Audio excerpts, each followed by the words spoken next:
Todas las historias presentadas en este programa son con fines de entretenimiento. Cualquier parecido con la realidad es pura coincidencia. Se han cambiado los nombres de los personajes para no herir susceptibilidades. No se pretende invocar a ninguna entidad o energía existente, o por existir.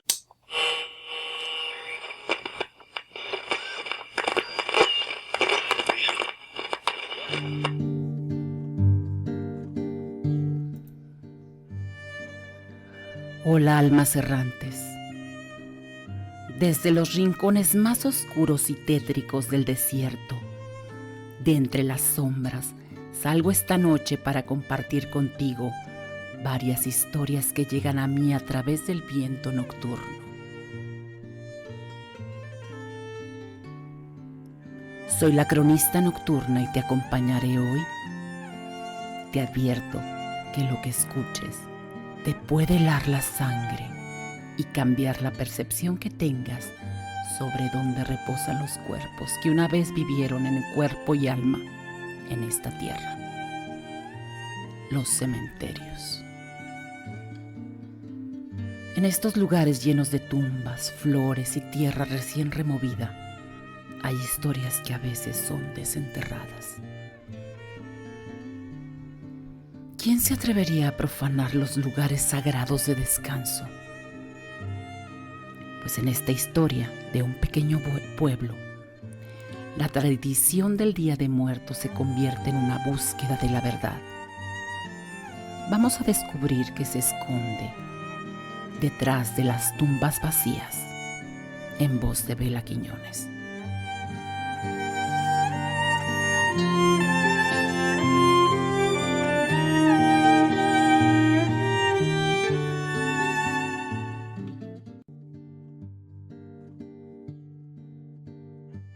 Siempre he pensado que los cementerios huelen a flores secas y a tierra mojada.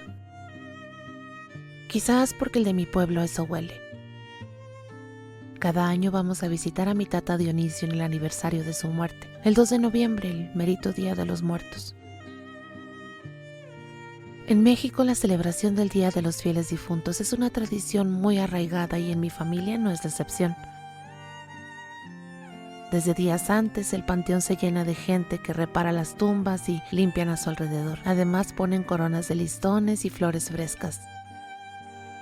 El objetivo es dejar muy bonito para la noche del Día de Muertos cuando hacemos una fiesta para ellos, porque creemos que las almas vienen a visitarnos durante esa noche. A mí no me dan miedo los muertos. Dicen que hay que tenerles más miedo a los vivos. Esa mañana fui muy tempranito por mi nana Chala para, juntas ir a preparar la tumba de mi tata para su aniversario. El viento frío de invierno y el cielo nublado nos antojó más llevar café para amainar el frío. Caminábamos entre las tumbas para cortar camino y llegar a la de mi tata, entreteniéndonos en leer los epitafios. Nos gustaba intentar adivinar historias de aquellos que ya no estaban, imaginando quiénes habían sido en vida. Al llegar a la sección donde descansan los restos de mi tata, algo llamó mi atención de inmediato. La tierra alrededor de la tumba estaba removida, como si alguien hubiera escarbado recientemente. Me adelanté sintiendo un nudo en el estómago. Detrás de la tumba había un montículo de tierra y frente a este, un hueco profundo revelaba que la tumba estaba vacía. ¡Ay, no!, grité instintivamente asustando a mi nana. Ella vino corriendo hacia mí dando tumbos y, al ver lo que había descubierto, se quedó paralizada. No había nada en el ataúd, no había cuerpo. La tumba estaba vacía. Nos tomamos de los brazos buscando apoyo una en la otra y muy aturdidas nos sentamos en la fría lápida de cemento. Nos quedamos así un rato sin saber qué decirnos, buscando explicaciones en nuestra mente mientras las respuestas que encontrábamos nos llenaban de miedo y coraje. El silencio era pesado y no sabíamos qué decir. ¿Quién se atrevería a profanar la tumba de mi tata? ¿Qué vamos a hacer, mi niña?, preguntó mi nana con la voz quebrada. Primero ir a avisar, le respondí, tratando de mantenerme calmada, aunque por dentro solo quería gritar y llorar. Sin más nos dirigimos a la oficina del panteón, donde un señor muy mayor y encorvado, don Marcial, el cuidador, nos miró con ojos llenos de incredulidad cuando le contamos lo sucedido.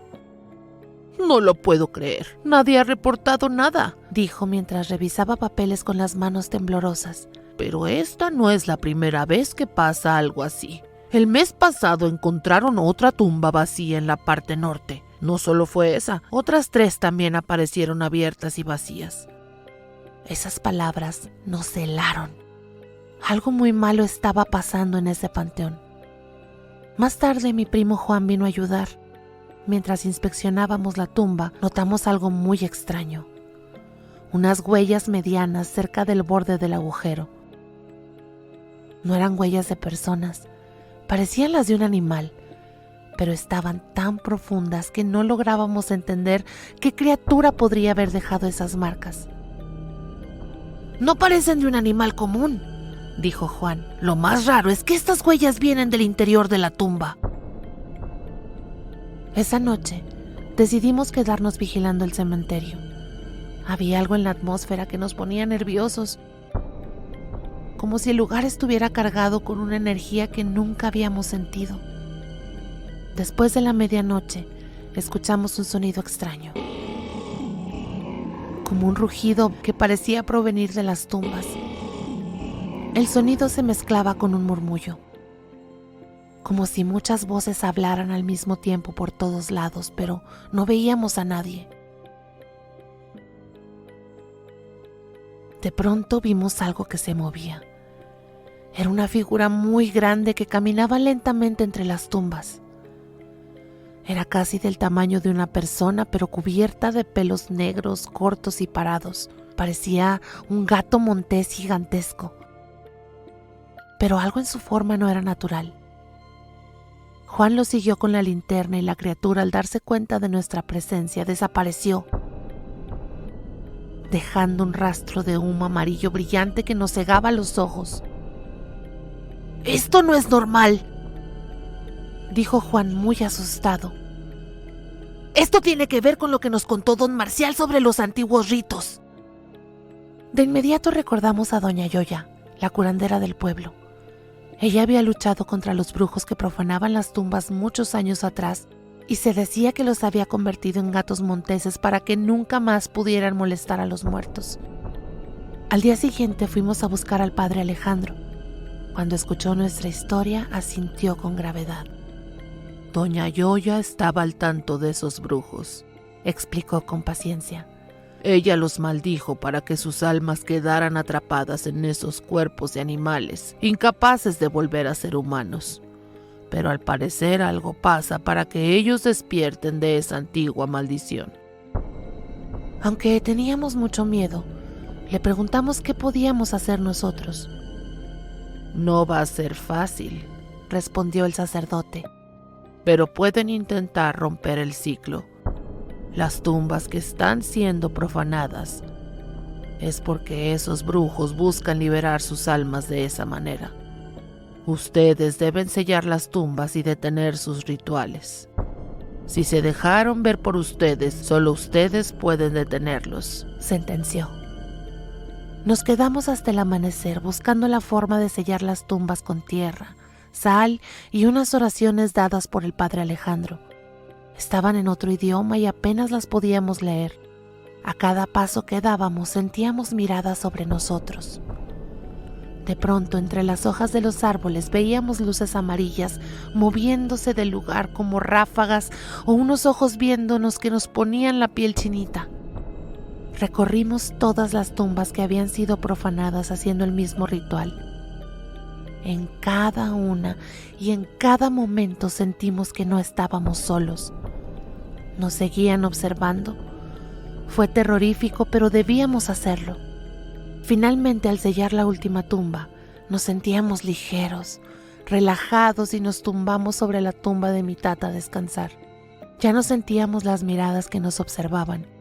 Entonces, cuando pensamos que todo había terminado, vimos la figura de un último gato montés moverse entre las lápidas, que al mirarnos, dejó salir un rugido que resonó en todo el cementerio antes de desaparecer entre las sombras. para siempre.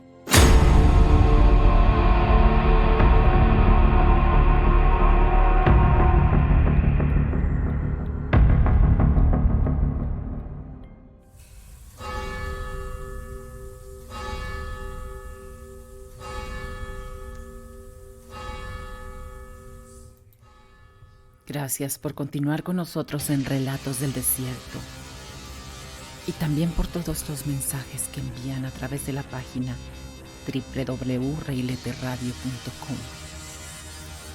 Señor Betorutsu, Guajiros, Vela, Erika Bojorquez, Señor Galostar, gracias por sus mensajes. Continuamos con las historias terroríficas de cementerios. A veces, los propios cuidadores de estos lugares sagrados se enfrentan a situaciones que desafían la razón. Nuestro próximo relato nos lo cuenta Iván Carvajal y trata de la historia de un sepulturero que tras toda una vida dedicada al cuidado de las tumbas, se topó con lo inimaginable.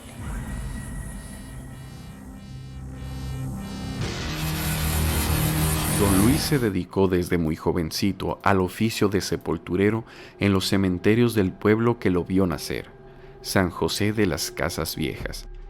A sus 70 años ya tenía su rostro curtido por el sol y surcado por las arrugas del tiempo, y sus manos callosas le hacían parecer más viejo. Conocía cada rincón del camposanto. Los mausoleos, las tumbas, las lápidas eran como sus amigos. Recorría todos los caminos y daba la bienvenida a todos los nuevos habitantes que llegaban. Conocía todos los nombres de los allí que fueron enterrados con el paso del tiempo. En ese lugar, don Luis sentía paz, alejado de todo el ruido del pueblo. El silencio, los que allí estaban enterrados, eran sus compañeros. Su rutina diaria era siempre la misma: abrir al amanecer el portón oxidado, limpiar las hierbas que crecían alrededor de las tumbas, cavar cuando era necesario, prestar ayuda en los entierros y cuando atardecía, cerrar el cementerio e irse a su casita que estaba al final del panteón. Cenaba, leía un poco y se dormía. Nunca había sentido miedo, ni siquiera a su corta edad cuando empezó en ese trabajo. Un día, sin saber por qué, el ambiente del panteón empezó a cambiar. Las mañanas se cubrían de una niebla espesa con olor a comida rancia. Las flores frescas que la gente había depositado el día anterior aparecían marchitas al siguiente. Algunas lápidas parecían estar movidas del lugar y las encontraban sucias y cubiertas de zacate rastrero, como si llevaran mucho tiempo sin mantenimiento. Al principio dejó pasar esos detalles, atribuyéndolos a su edad, pensando que su memoria le fallaba. Entonces decidió hacer un ejercicio mental para repasar a todos los habitantes del lugar. Comenzó por la entrada, la parte más antigua del camposanto. Se sabía de memoria los nombres de todos los allí enterrados. Luego siguió por todos lados hasta llegar a la zona central, a un lado de la Cruz del Perdón, y no tuvo ninguna falla de memoria. Así, desde los más antiguos a los más recientes, el nombre y el año de cada uno de ellos lo sabía de memoria. Ya tranquilo por esa parte, se dispuso a averiguar qué sucedió durante las noches para que al amanecer se vieran esos extraños cambios. Decidió pasar la noche en vela y aprovechó para limpiar el mausoleo de los Carline, una familia adinerada que le daba dinerito por mantener siempre limpio su lugar.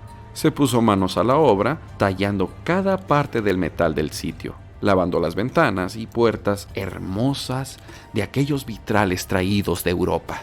De pronto, sintió que alguien lo observaba, una sensación rara para él, y pensó que algún joven travieso se había metido al panteón. Buscó alumbrando con su lámpara por todas partes, pero no vio nada extraño. Estaba solo, como siempre. Sintió una brisa suave que al notarla se convirtió en un viento que traía oleadas oscilantes de calor y frío.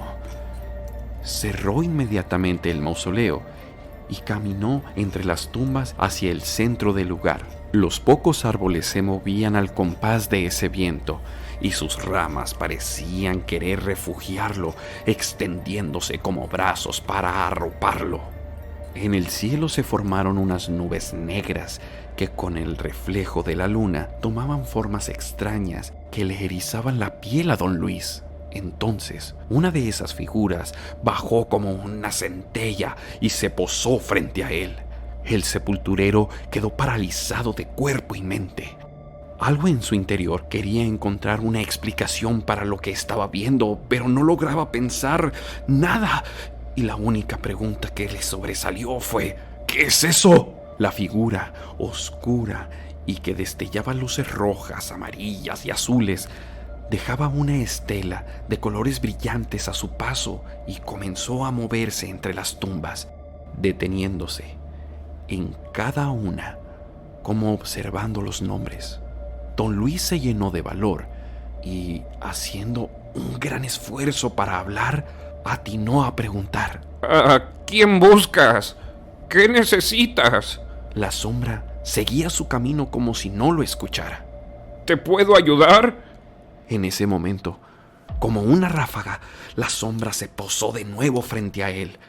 Don Luis, horrorizado por ese movimiento, se quedó viendo fijamente los huecos de la figura que parecían ojos encendidos de furia y dolor.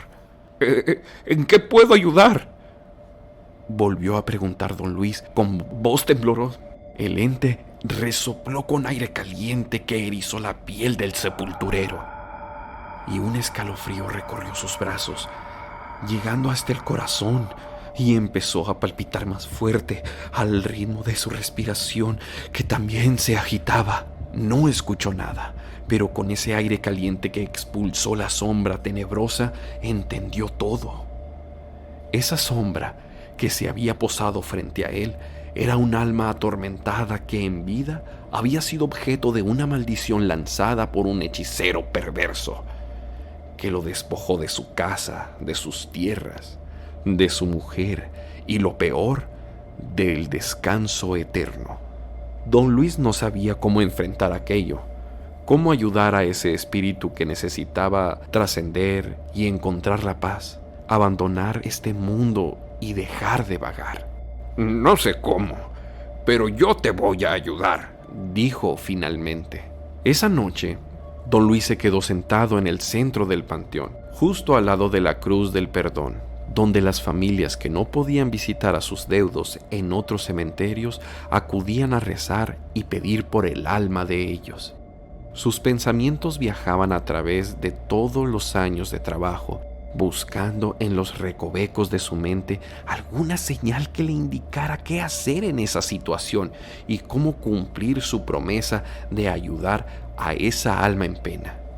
El cielo ya estaba despejado, no quedaba ningún indicio de lo sucedido por la noche. El sol comenzó a salir y de pronto una mariposa se le posó en el dedo. Al verla, su mente se aclaró. Se fue a bañar y se dirigió a la iglesia. Esperó a que el padre Darío terminara la misa y lo abordó. Le platicó la experiencia con santo y seña. El sacerdote, sorprendido por el relato de don Luis, lo condujo a un cuarto pequeño detrás de la iglesia. Sacó de un viejo baúl un libro antiguo con una portada de cuero desgastada y hojas amarillentas. Era un libro sobre rituales y allí encontró cómo liberar a las almas atrapadas entre el mundo de los vivos y el más allá.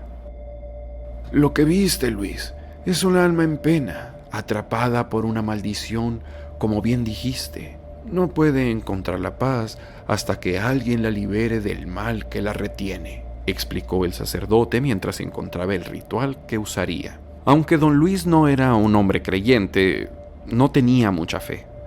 Sabía que necesitaba la ayuda del sacerdote para cumplir su promesa, así que siguió las instrucciones del padre Darío. Juntos fueron al cementerio, colocaron una vela blanca al pie de la cruz del perdón y comenzaron a rezar hasta que la vela se consumió. Encendieron otra. En ese momento, el viento empezó a soplar con fuerza, levantando polvo, hojas secas, formando un círculo alrededor. El cielo, que ya aclaraba, volvió a tornarse oscuro y luces centellantes empezaron a salir de las tumbas. Lentamente, las luces se unieron formando un domo sobre ellos, envolviéndolos en una atmósfera tétrica y fría. Ambos continuaron rezando, pero ahora en voz alta, pidiendo que las almas atormentadas fueran liberadas. La sombra que se le había aparecido a don Luis reapareció, pero esta vez envuelta en una luz oscura y brillante, parecía menos amenazante. Voces extrañas comenzaron a murmurar suavemente y se le sumaron cánticos en idiomas extraños. La sombra tomó la forma de un hombre y en su rostro reflejaba paz y serenidad. Don Luis sintió calma al ver los ojos del espíritu, ahora llenos de gratitud. Sabía que había hecho lo correcto. El alma empezó a caminar hacia la cruz del perdón y con un cegador resplandor de luz se desvaneció dejando un profundo silencio. Encontró el descanso que buscaba, dijo con voz baja y con alivio el padre Darío. Don Luis sintió las lágrimas rodar por sus mejillas y comprendió que su trabajo no solo consistía en enterrar cuerpos, sino también en ayudar a las almas a encontrar el descanso eterno. Desde esa noche, don Luis se encargó de mantener la cruz del perdón siempre limpia y con una vela encendida para que cualquier alma en pena pudiera encontrar el camino hacia la luz.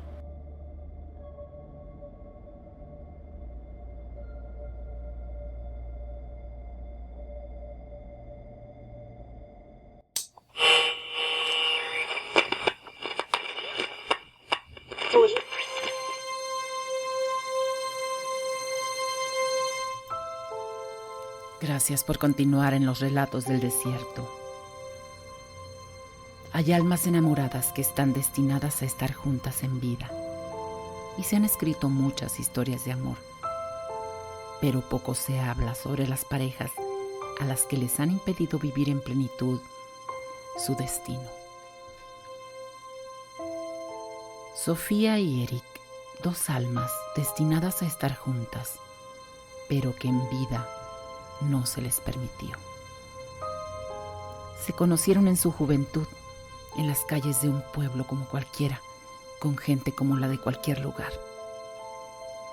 Desde que se vieron, supieron que su amor era diferente, algo profundo y eterno, como si un hilo divino los uniera.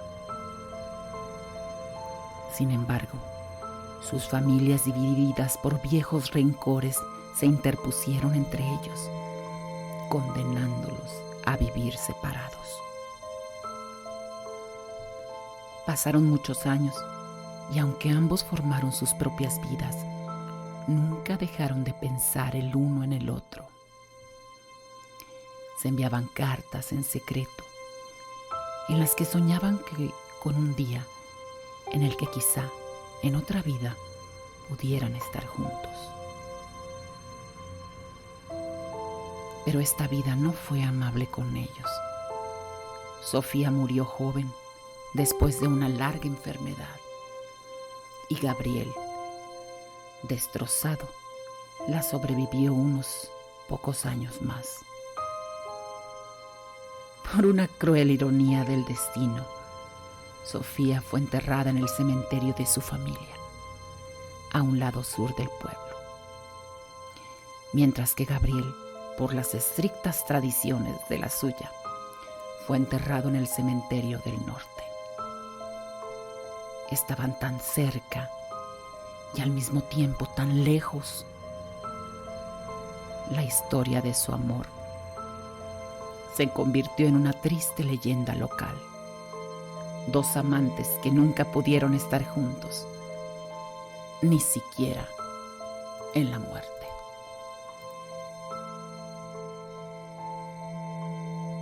Lo que la gente no sabía es que el amor de Sofía y Eric había trascendido más allá de esta vida. Cuentan que en las noches más frías, cuando la niebla baja y cubre ambos cementerios, las almas de los dos amantes intentan encontrarse. Sus tumbas comienzan a vibrar y en el aire se escuchan cantos de amor que recorren el camino entre los dos cementerios. Cada noche, sus espíritus se levantan y empiezan a caminar uno hacia el otro, buscando el momento en el que finalmente puedan abrazarse. Sin embargo, el camino entre los dos cementerios está lleno de obstáculos, como las energías de celos, envidia y odio entre las dos familias. Esto evita que los dos amantes se encuentren. Algunas noches serenas de cielo nublado, Sofía y Eric logran tocarse las manos por un instante. Entonces, esas noches, todas las parejas en ese pueblo parecen amarse más, porque el amor intenso de esas almas es derrochado y se esparce hacia todos los habitantes. Esos pequeños instantes de amor los mantiene luchando noche tras noche, esperando el momento en el que puedan vencer esos obstáculos. Finalmente, una noche de luna llena, sus tumbas fueron encontradas vacías. Nadie sabe cómo ni por qué, pero algunos dicen que Sofía y Eric finalmente lograron cruzar ese umbral que los separaba para unirse para siempre, no en la vida, pero sí después de la muerte. Y desde entonces, en los dos cementerios se ven dos sombras caminando juntas bajo la luz de la luna, unidas por fin, como ellos siempre quisieron estar.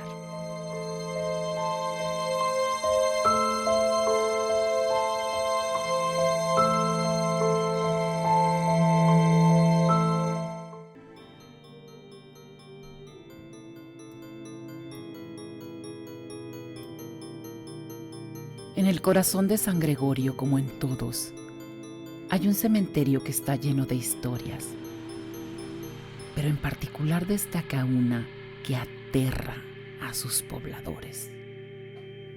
En Relatos del Desierto desentrañamos el misterio de la lápida maldita, en voz de Alberto Orozco.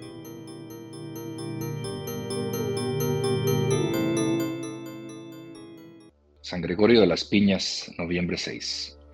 Hola, les quiero narrar una historia que pasó en mi pueblo, San Gregorio. En su cementerio había una lápida evitada por toda la gente. No se sabía bien de quién era, porque el tiempo se había encargado de erosionar el nombre y el epitafio. Apenas se alcanzaban a ver algunas letras en la superficie. Mi pueblo es chico, todos nos conocemos entre sí, no solo a los vecinos, a sus padres, abuelos, bisabuelos, y a todos sus antepasados. Las raíces de cada una de las familias están tan bien entrelazadas que las historias han pasado de generación en generación. Es por eso que la tumba del desconocido es objeto de rumores, desde los más simples hasta los más aterradores. Dicen que esa lápida bajo ninguna circunstancia se debe tocar, ni sentarse, ni siquiera rozarla. Es más, ni siquiera se debe pasar cerca de ella, porque entonces estarías condenado a ver caminar a los muertos entre los vivos. Y aunque, como dije, las historias son variopintas, todas coinciden en algo. La maldición de esa tumba no perdona a nadie. Algunos hablan de desapariciones, otros sobre locura, pero lo que todo el pueblo sabe es que esa lápida, la maldita, guarda un poder oscuro. Cuentan que en tiempo de nuestros abuelos Se hizo una investigación exhaustiva en los registros de la iglesia y del municipio para ver quién estaba enterrado ahí. Hablaron con los hijos y nietos de los viejos cuidadores y nadie supo dar razón del muerto que habitaba esa tumba coronada por la lápida maldita. En estos tiempos como que los jóvenes son más atrevidos y mucho más dispuestos a desafiar las reglas comunitarias, a pesar de las advertencias de sus mayores. Yo creo que esa es una condición natural. Pues uno de esos jóvenes, Juan Carlos, muy valiente e impulsivo y listo a desafiar a lo desconocido, decidió que la mejor forma de probar que todo lo dicho de la lápida maldita, que para él eran puras ridículas supersticiones, era desafiar directamente la leyenda. El día que el chico decidió ir al cementerio, estaba lloviznando y hacía frío. El clima perfecto para hacer fechorías, porque poca gente se atrevía a salir de su casa en un día así, que predice nieve. A Juan Carlos no le importaba sentir frío ni mojarse en la lluvia, así que se puso en marcha hacia el panteón. Llegar al panteón es complicado, tienes que atravesar todo el pueblo y caminar como 2 kilómetros en un camino de terracería. Ese día estaba lleno de charcos, lo que complicaba caminar aparte de la visión. Por cada paso que daba, el suelo enlodado le hacía más difícil su tránsito. Tardó como 2 horas en llegar, pero cuando vio las tumbas frente a él, sintió un alivio de que había pasado la primera prueba, llegar al panteón. Saltó la cerca, tratando de que no lo vieran. Claro que no lo verían porque cuando llovía, el guardián del panteón se metía a su cuarto y ni Dios Padre hacía que saliera. Juan Carlos empezó a buscar la tumba entre todas. Nunca la había visto, pero bien que se sabía de memoria el camino de tantas veces que se lo habían contado. Está enfrente de la última puerta del panteón. Tienes que atravesarlo todo para llegar. Cuando veas la puerta, te paras frente a ella, das vuelta a la izquierda y ahí a unos 30 pasos la encontrarás al pie de un ciprés, recordaba para sí. Durante su caminar por el camposanto, se entretuvo viendo lápidas recién colocadas, todavía con sus flores relucientes, y otras viejas y llenas de ramas que ni siquiera podía leerse el nombre del difunto. Llegando a la última puerta del panteón, volteó a su izquierda y alcanzó a ver el ciprés, erguido como guardián de la lápida maldita. Apuró su caminar y se paró de pronto, como pensando si iba o no a atreverse. Le aterraba más pensar que se burlarían de él si no lo lograba, lo que se propuso, porque he de decirles que el muy sinvergüenza de Juan Carlos soltó a los 4 vientos entre sus amigos de la escuela que él descubriría la verdad de la lápida maldita. Eran puros cuentos para asustar a niños incrédulos. Pues entonces le aterraba más que se burlaran de él, a lo que le podría pasar si se sentara o si tocara la tumba en cuestión. Sí se atrevió. Esa tumba era diferente a las demás. Tenía un cerco de tierra semiseca, como si nunca hubiera sido pisada por alguien. Las grietas absorbían la lluvia y estaba muy diferente a la de todo el panteón. De los bordes de la tumba había raíces expuestas de alguna planta desconocida que no se daba por la región. Valientemente se acercó, se paró a los pies de la tumba y sonrió burlonamente. Quiso leer las inscripciones de la lápida y necesitó remover con sus dedos las ramas y el polvo de añales que las cubría. Al tocarla, sintió como si le hubieran extraído todo el calor de su cuerpo por los dedos y cambiado por un frío que le hizo temblar. Literalmente, sus piernas empezaron a flaquear y sus dientes a tintinear. Por un instinto retiró sus dedos de ahí y dio unos pasos atrás. Ahí fue que empezó a arrepentirse de no aceptar que sus amigos fueran con él, porque el mérito sería solo mío, pensaba. Yo voy a descubrir la bola de mentiras que siempre nos han echado sobre esta simple tumba. Pero en ese momento sintió la necesidad de una compañía agradable, de alguien que le dijera que todo iba a estar bien. Respiró y su promesa no lo dejó arrepentirse. Se dijo para sí que todo era una tontería. Respiró y se sentó sobre la tumba de piedra, viendo de frente a la lápida. Se sintió ridículo porque no pasó nada. Cruzó las piernas, vio para todas partes, y así pasó unos minutos esperando algún tipo de respuesta inmediata. Rió para sus adentros, sintiéndose vencedor de ese reto autoimpuesto. Y al momento de tomar impulso para levantarse e irse rápido a descubrir la mentira en la que habían vivido todos por tantos años, no pudo levantarse. empezó a ver pequeñas luces que alumbraban las lápidas de algunas tumbas frente a él, que se iban haciendo más grandes, como del tamaño de una pelota de fútbol. Todas juntas, como bailando un vals, comenzaron a moverse hacia él y se detuvieron cuando formaron un semicírculo que lo dejaba al centro de todas. Juan Carlos, petrificado de miedo, se les quedó viendo y con sus ojos les pedía una explicación. Todo eso salía del raciocinio de ese joven irresponsable. Como una respuesta a su petición no hablada, las luces comenzaron a formar cuerpos de personas, apareciendo poco a poco como si fueran hologramas. Así, por ridículo que se escuche, eso que había visto solo en películas le estaba pasando a Juan Carlos. Pensó que estaba soñando, por eso se pellizcó una mano y sintió el dolor, y muy fuerte por el frío que tenía. Volvió a verlos, pero ahora con forma de humanos. Entendió que estaba viendo a los mismísimos muertos, que estaba muy equivocado, que los cuentos y la leyenda de la lápida maldita eran ciertos. No dejaba de pensar qué pasaría con él, si siempre vería a los muertos, si estaba maldito desde ese instante, de qué le iba a decir a los demás, lo tildarían de loco y desquiciado. ¿Podría sentirse más desquiciado que aquel momento?, se preguntaba. Los aparecidos empezaron a moverse inquietos y a entrar y salir de la tumba, sin importar que él estuviera sentado, paralizado.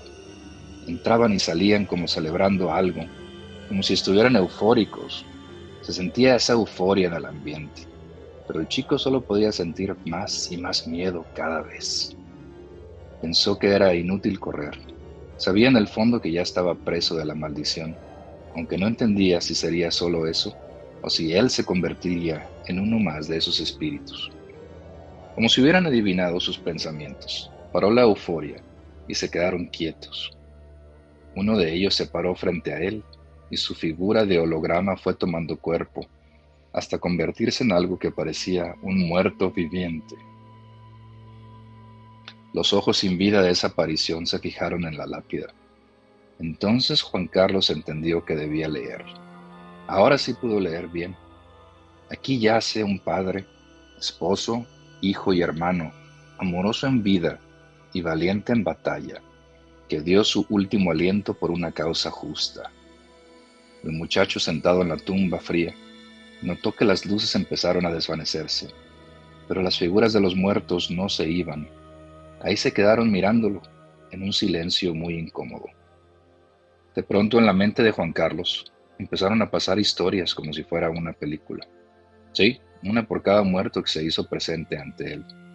Se levantó como si alguien lo estuviera guiando y fue recorriendo algunas tumbas, leyendo epitafios que le revelaban que esos escritos eran puras mentiras. Murió en paz rodeado de su familia, leyó en una tumba, pero la verdad fue que don Facundo había muerto por negligencia médica. No supo cómo, pero se le fueron develando los últimos momentos de las personas que ahí yacían. En otra lápida, amada madre esposa, descansando en el paraíso, también vio con horror la vida de la pobre Cristina, llena de abusos de su padre y esposo.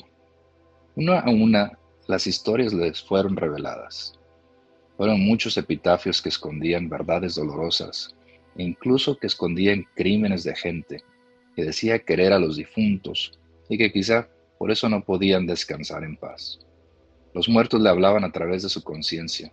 Él sentía el tormento que ellos estaban pasando. La maldición no era tal cual que iba a ver los muertos, sino cargar el peso de lo que deseaban contar. Ahora él estaba destinado a ser su voz y tenía como misión relatar la verdad que estas almas querían que el mundo supiera. Después de lo que le pareció una eternidad, Juan Carlos, con las piernas temblorosas, comenzó su camino de regreso a su pueblo. Todas sus intenciones anteriores habían quedado atrás. Ahora tenía claro que tenía el deber de contar de lo que se había enterado. No se limitó para nada en contar santo y seña todo lo vivido, aunque ahora tenía otro objetivo. Su familia y amigos pensaron que ir al Camposanto lo había trastornado, pero que quizá con el tiempo se le iba a pasar. Sus amigos al principio le creían, pero después comenzaron a evitarlo, porque temían que eso se contagiara. No pasó mucho tiempo para que Juan Carlos fuera nombrado el loco del pueblo. Lo veían con miedo y lástima. Aquel joven temerario y valiente quería desafiar a la maldición de la lápida, ahora era visto como un desquiciado. Pero él no desfallecería en hacer justicia a los muertos. Y así termina la primera parte de la historia que me tocó vivir. Ahora aquí estoy, sin amigos y solo, escribiendo porque es lo único que puedo hacer. Quizá algún día alguien entienda y conozca la verdad de esas almas que viven en las sombras y quieren que se les haga justicia. Que tengan buena noche. Atentamente, Juan Carlos.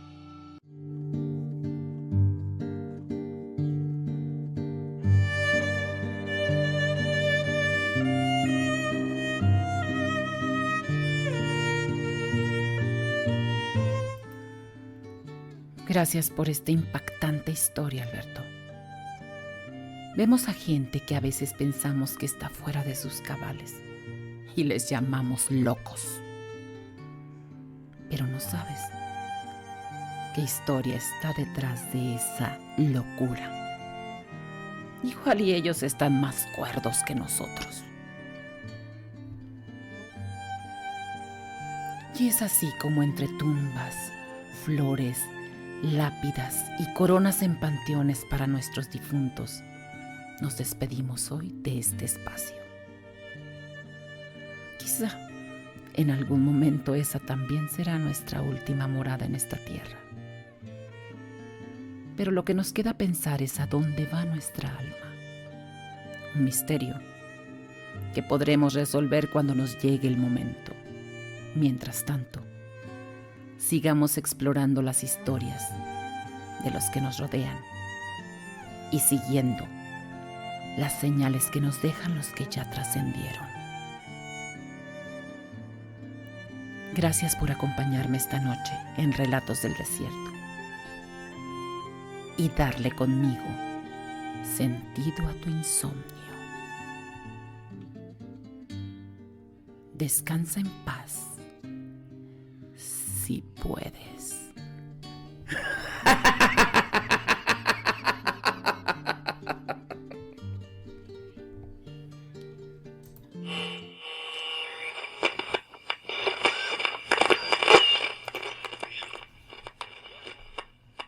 Este programa fue producido para reileteradio.com. Producción Flor Camacho, Voice Talent, Bela Quiñones, Iván Carvajal y Alberto Orozco Garza.